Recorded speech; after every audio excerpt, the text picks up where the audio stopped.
Hi, good morning, good afternoon, and for most of you in China, a very, very good evening to you. Wherever you are in the world, welcome to one of the first webinars in WTIN's Innovate Textile Technology Week. If you don't know who I am, I'm Jason Kent of the British Textile Machinery Association, and next to me here is David Barker, responsible for international sales at one of our largest members, Signet Texkim. David, good day to you. Ni hao to our customers in China.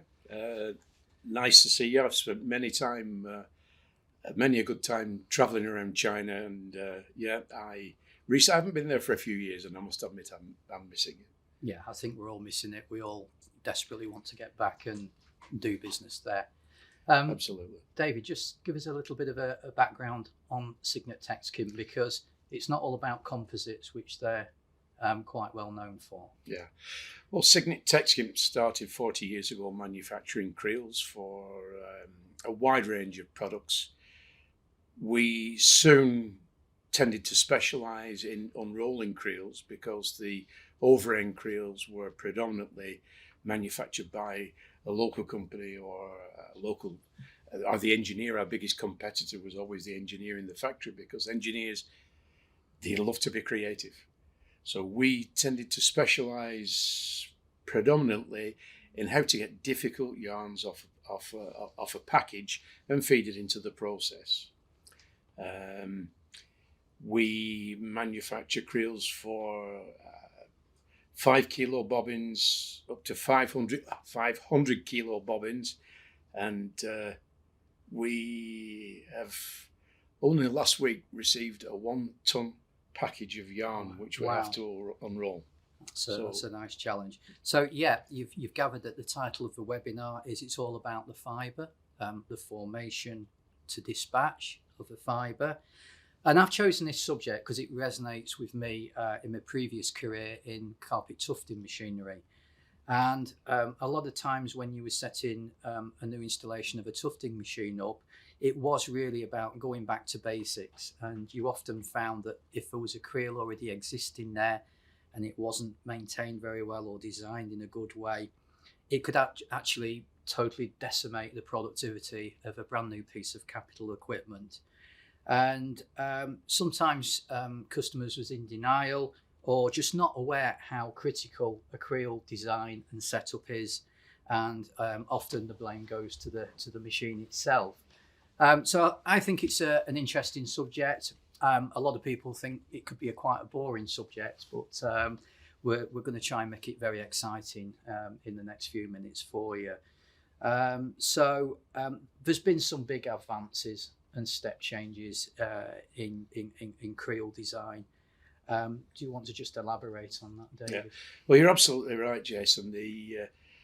I always say that the creel is probably the most neglected piece of equipment in a mill, but the implications of the tensions not being correct, when you go from a creel into a loom or a tufting machine, finishing machine, it's woven into a fabric or tufted into a fabric, it goes into finishing, it's always under tension. And then at the end of the process, the tension's released, the yarn relaxes to take back to its natural state. And this is where the problems can create. Jason, you'll know well tufting, the dreaded lines. The dreaded tram lines and the dreaded mismatch in patterning. Yeah. And it's only until you get to the dyeing process you can actually see this sometimes. And that's a lot of money invested in raw materials and time in the product to find out that it has to be rejected. It's too late. Too late. You've already invested that money in putting the yarn into fabric, and that's why we thought it was a good thing that we stress the importance of how the yarn is treated, how you feed it forward. The yarn, it's the uniformity, not only from position, from bobbin to bobbin on the creel, it's also from start to finish of the package, because as the package runs down in diameter, the tension increases. Of course. So you've got to try and balance this out. whenever we go and talk to customers, we say, what tension are you looking for? I'll be honest with you. They very don't know few of them sometimes, know. David. They don't know. Yeah. They don't know. But it is something you really need to educate yourselves on and understand. It's absolutely critical to productivity and a great finished design. Yeah. Everybody thinks that they need a driven system because that's the guarantee that you've got optimum yarn tension going into the process until they see the price. Because with a driven system, you need a sensor to measure the tension. Then you need to feed the information back to a PLC. And then you've got to have an individual drive on every position. It becomes very, very expensive. And the finer the gauge, the more expensive it gets. Because there's more ends. And ultimately, what we have to do is to find a compromise. What is acceptable? What's acceptable in the product depends on the product. Depends on the product and the application. For me, with a renaissance in the UK textile machinery sector, it's very reassuring. We've got Signet Texkim, who are very much on the ball, very innovative in what they do. Let's start with the basics. What makes a good creel, David? I think, Jason, it's attention to detail. A lot of people have tried to copy our creels, particularly in the Far East market. But they always get something wrong.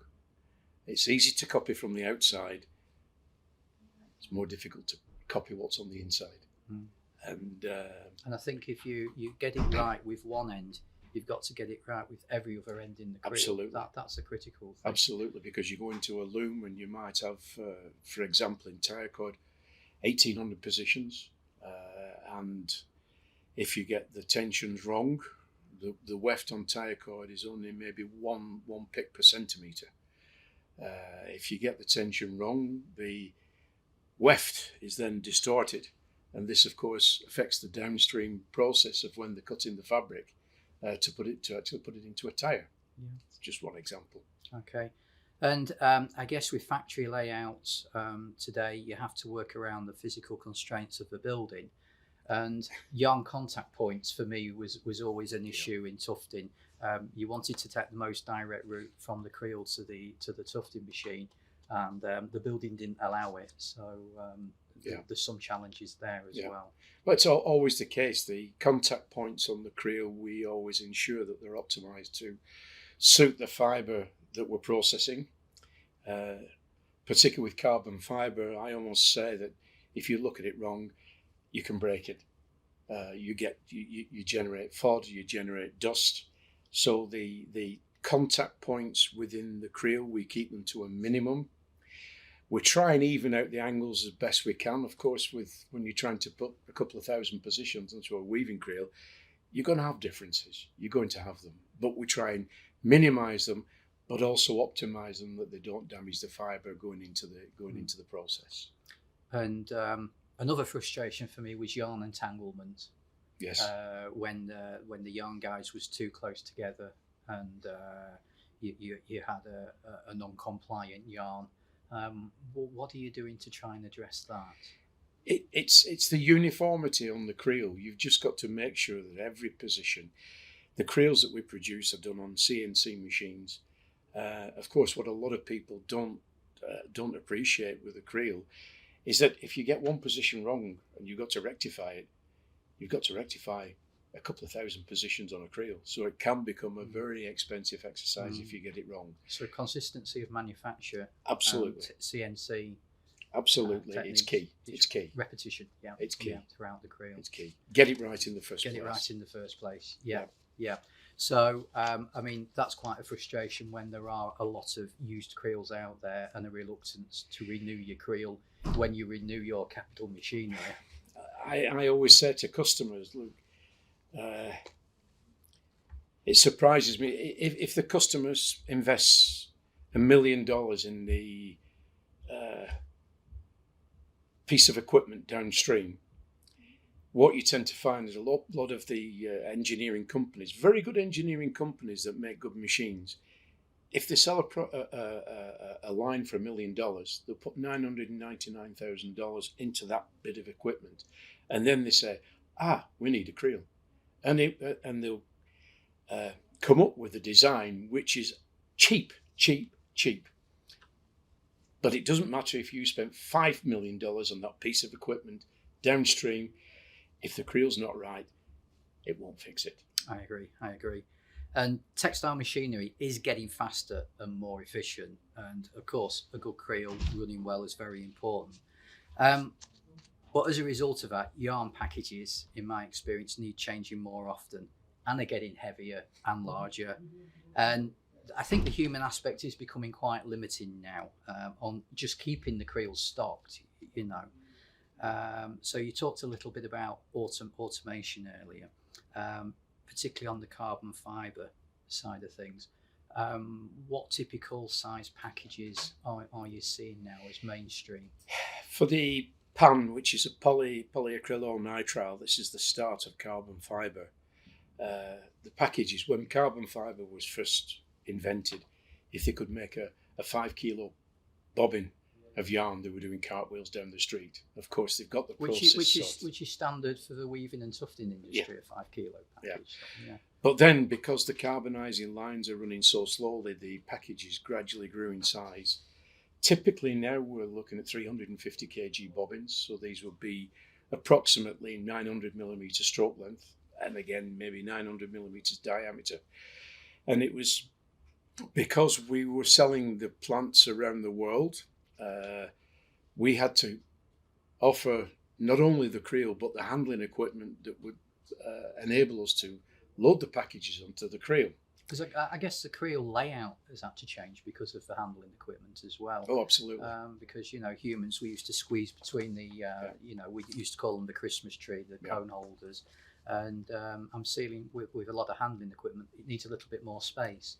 Yeah, particularly for these big bobbins. If you've got a 900 millimetre stroke bobbin, then the operator's quite often a long way away from the tube or from the spindle that you're going to insert the bobbin onto. Okay. And we got into handling because we started to use a few different companies. We found that whilst within a 50-kilometre radius of the plant, there would be some very good handling companies. We found that once they got outside that 50-kilometre radius, they were just hopeless at supporting the equipment. And of course, we were selling these machines to China, to Japan, to and it's Taiwan. Very fragmented. There's not a turnkey solution. Absolutely, so, absolutely. You know, the areas of responsibility become a little bit muddled. Yeah. And that's why we then, after trying a few different handling companies, we worked with a German company whose equipment was good. Their after sales service cost a fortune, which customers always objected to, but it wasn't quite right for what we wanted. And when we asked them, we'd like you to make some small changes, unfortunately they said, look, this is our standard bit of kit. That's it. Take it or leave it. Because I don't see anything standardised about what you're doing. Every project is different, and I guess the physical size. It's not just the human limitation aspect, but surely when you get into packages of that size, is there not a risk of the fibres being damaged through handling? Yes, and this is why handling is becoming more and more important, to take the operator away from the fibre. When you pick, for example, you pick up a 10 kilo bobbin of yarn, carpet yarn, operators can knock the ends. Once you knock the end, it's going to affect how the yarn unwinds from the package. So also with a lot of the technical fibres, what they're trying to get into is a no-touch situation. So you don't want any grease or dirt transferring from your hand. I've been guilty of that in the tufting industry. Dry hands after a period of time. So, absolutely. There's some carpets out there with my oily hand. Your DNA on it. So yeah, I totally understand. Yeah. And I guess some of the fibres are quite aggressive as well, which can be quite dangerous to touch. Yeah. There was one example for one particular fibre. It's a very strong fibre, and of course, if you're in the textile industry, you always tend to touch the yarn and feel the tension. Touchy-feely industry, yeah. Absolutely, Yeah. absolutely. Yeah. And I was very quickly pulled up and said, "Look, David, don't try and touch the yarn whilst it's running, because this fibre will take your finger off." And that was just one filament. Yeah. So very, very strong fibres. But with the lifter loaders, we started to create our own handling division. We went to for handling these 350 kg bobbins. But we've been encouraged to go further downstream. What you're seeing nowadays is the people are reluctant to. Number one, everybody wants to work in an office with a nice PC and nice air conditioning, start at 9 o'clock and finish at 5 o'clock at night. In reality, textile mill's not like that. Mm-hmm. It's Saturdays, Sundays, it's night. If anything goes wrong, it's always on the night shift. Yes. Or over the weekend. Yeah, always. So the automation, we're finding now that there's a difficulty of finding people to actually load the creels, because although I love selling the creels, I must admit it wouldn't be my first choice of job where you're just picking up a 10 kilo package all day, every day, and putting it from a box onto a spindle. Yeah, manual handling is it's sort of bygone times now. Absolutely. And, one or two packages, yes, but having to change a full creel. 2,000 positions. 2,000 positions. Them sort of days have gone, both with legislation and you simply can't get the labour now. That's right. Yeah. That's right. Yeah. Because people don't want to work. People are reluctant. In the Western world, it's more difficult to find the labour prepared to do this. But we've also found that in for example, China, the operators are actually used to working on the land, the farmers, Yes. and they're coming to work into a textile mill. And of course, it's a different way of working. Weekends, night shift, and quite often you get a high turnover of operators. And there's a lot of proactive planning on getting the yarn packages ready, getting the team ready to creel. Absolutely. Because of course, once that machine has stopped, that's a massive cost for downtime. Yeah. So you can't be extending that downtime purely because you haven't prepared the labour, you haven't prepared the packages. Whenever that machine is stopped, that's money that's being lost. So quite often what people will sometimes do is in preparation for the creel changeover, either they will have a second creel, or they will have a creel that's double the size so that they can load a standing position in readiness for the running position to run out. Then they just splice it on and away you go. Brilliant. I'd like to go through some of the examples that you've done, because I'm very aware that TextKimp have done some very interesting projects in the last few years.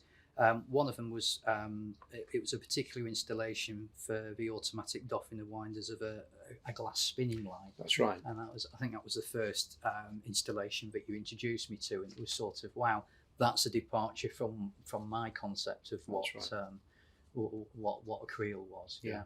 Well, that particular system we installed at a European company, and of course the bobbins, with it being glass, the specific gravity is quite high, so the bobbins are 25 kilo each.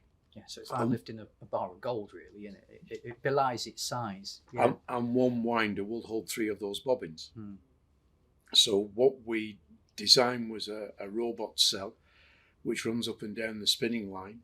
The gate opens, the robot takes the bobbin from when the gripper is in position. The winder will doff onto the gripper, so we have 3 positions, 1 for each bobbin. The robot will then turn around within its cell. It's in a completely guarded cell because it was in an area where no people human are. interaction. No. Absolutely, yeah. Mm-hmm. The bobbins are put onto a holding position within the doffing, should we say, the doffing unit. We can hold 12 bobbins, so we fill 4 winders, which is 12 bobbins.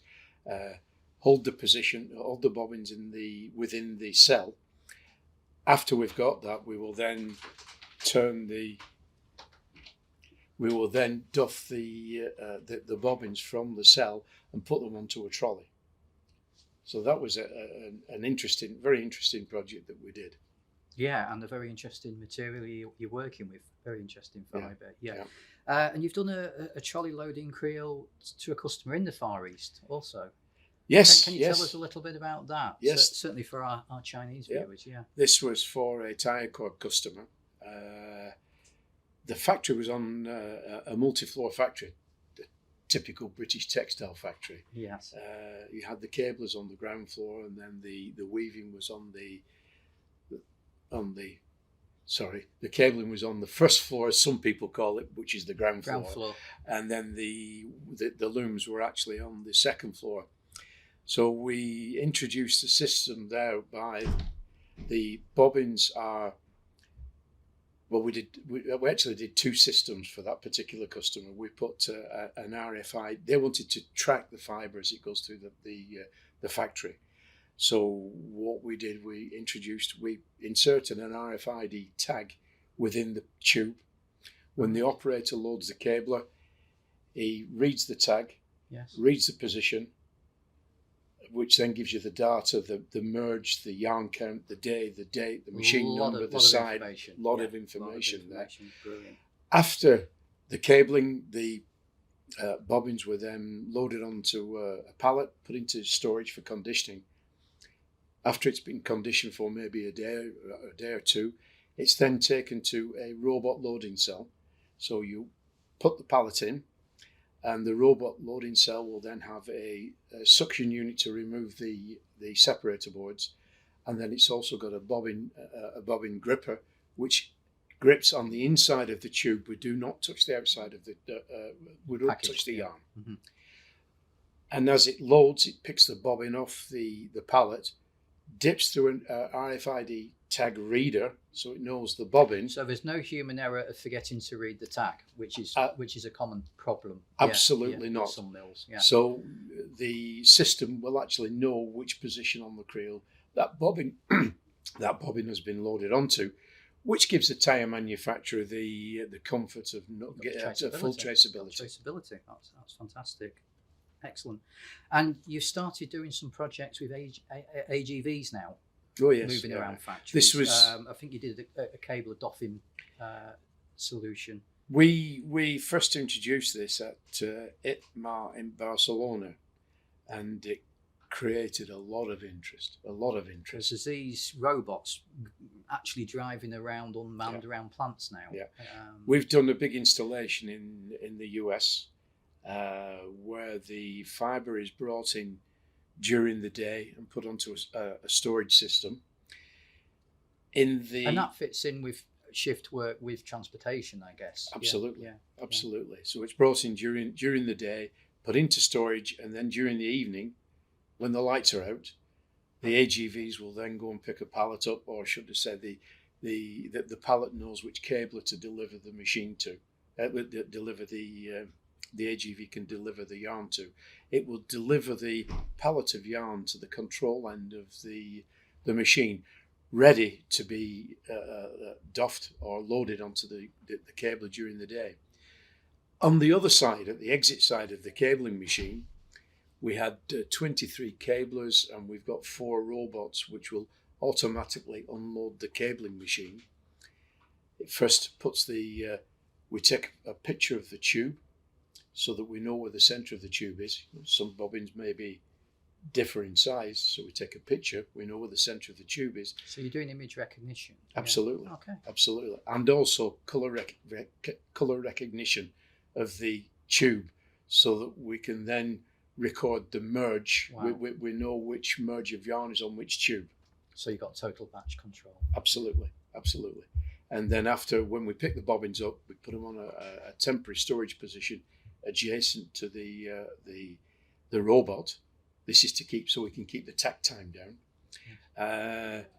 Once we've filled that position up, the robot will move down, take all the bobbins off, and put them onto a pallet, and then that goes off to the next. So again, process. Is it in an isolated area away from human beings, or in this case, with them being AGVs, are there people walking around the factory alongside them? That particular Because instance, there's health and safety and Yeah. legislation issues surrounding that. Yeah. that particular installation, they were industrial robots, so we had to fence it off. Okay. But we've recently done another very interesting project where we've mounted a robot onto an AGV. We've got safety scanners around, so that if it projects a blue line around the AGV, if anybody goes within that blue line, it will stop. So this is because with some of the industrial robots, sometimes the only safe way is to fence everything off, and that's not possible in a textile mill. But I am seeing a trend now in industry, not necessarily in our sector, of cobots, collaborative robots that are working and assisting alongside humans. And I think there's a philosophy now of robots not replacing humans, but working alongside them to do the repetitive tasks, allowing the humans to do the more selective tasks. Absolutely. But another thing that went with the introduction of the robots and loading or doffing machines, of course, you're not limited to a 10-kilo package. You can then, there's a potential to go even bigger because you're not restricted by what a human being can lift. And that's really a tipping point in the whole industry. Absolutely. From terms of productivity. Extending the runtime of the machine, keep the downtime to a minimum. That's vital. So instead of having two packages and we link them together, which we often did in the tufting industry, larger packages are now quite possible. This is why on the carbon fibre 350 kg bobbin, it's feeding into a carbonising line, which is a very high temperature oven. And they do have to stop the carbon fibre line occasionally to clean it, to get rid of all the contaminants that come off. But if you can load with the 350 kilo bobbin, then you can keep that. It's one less thing to worry about. You can keep that line running for a long time. And all this technology, there's another area you've gone into, which is packing lines, automated packing lines. Absolutely, yes. Because it's all the same kit, it's just in a different permutation, I guess. That's right. We've actually. I think you've done an installation in Japan, yes. I was going to say that. Yeah, brilliant. We're quite proud that the Japanese are well known for automation, but we've installed a machine English brand into that. Into Japan. And what we're doing there is actually scanning the barcode. Again, it's with carbon fibre because with the carbon fibre, you have to be very careful because the dust is carbon dust and electricity just loves carbon. Yeah. So everything's got to be IP protected. But the machine, the line that we installed there actually reads the barcode. It will weigh the package, it will wraps the package, and then you've got the option. It puts a label on the package on the outside, and then you've got the option with the big bobbins. They will want to put them on a pallet, so we've got a robot that will stack them on a pallet, the separator boards in between. Or with the smaller bobbins, they put them in a box. So we have a case erector that we put the small bobbins in the box. So again, no human interaction, even with smaller packages and boxes. Yeah. Very, very flexible. And all these lines, there's a lot of information exchange going on, a lot of data available now. Do you have a data acquisition solution to it all? Do you provide that, or is it an external product? No, we had. I think I mentioned on for the cable, we introduced a data acquisition system so that we were actually tying tagging a tube to a position on a machine, and then you follow that information all the way through the process until eventually it goes onto the creel. You know which position where the bobbin is on the creel, and from that you have full traceability, which is what the tyre companies want, because it's at the end of the day, it's a tyre. It's down to a safety issue. They have to do, yeah. Do you see all this technology filtering down to the more traditional industries? Yes. As a matter of fact, I've one of the major issues we're seeing I've just come back from a trip to the US, as you know. Yeah, Jason. sorry if David is looking a bit tired. He did arrive this morning on the very early flight from the USA. So we do thank you very much for coming in. But everywhere in the US, we're hiring. It's difficult to get people, and if you can't get people that are either prepared to do the job or who will move anywhere for a few cents an hour more. People are looking more and more to automation. So we're seeing, whereas initially the handling division was involved in the very heavy packages to, as I said, 350 kilo, 500 kilos being talked about, 1,000 kilo. We're also seeing it drift down to the traditional yarns. I think there's still an area where the technical yarns, because of the cost and because of the value, it's easier to justify. It's easier to justify the automation. For the commodity yarns, so textured polyester, 150 denier, it's a big investment. It's a considered purchase, but perhaps in the future a necessary one that we all have to face because of the labour market. Absolutely. And legislation as well. Absolutely. That's driving it. Well, thank you very much for sharing some of these projects. Exciting examples of what is actually possible in the creeling and handling industry. I think we can summarise that there's an increasing demand there now to eliminate and minimise broken filaments and to not handle the packages. Automation is very much now driven by this no-touch philosophy, which is coming from the carbon fibre industry. But there's always a number of possible solutions. Not one thing fits all. So no two factories are alike, Jason. A lot of your procurement is actually planning the how we can do this before coming with a proposal to customers. And there's always a budget consideration there. We can't ignore that. But you have massive experience in handling fibres, handling packages, and implementing automation. And there's a lot of practical examples of some big success stories out there, which is growing. As I say, thank you very much for joining me. I know you've literally got off a plane this morning, and I would sure you would welcome a little bit more sleep. But it speaks volumes for your passion and enthusiasm for the industry, which I share as well. That brings us to the end of this webinar. It leaves me to say thank you very much for joining us, and I hope the last 30 minutes or so has given you a useful insight into the industry. And please get in touch with Signet Texcimp and David Barker should you wish to know more. Okay. For all our Chinese customers, 谢谢。谢谢。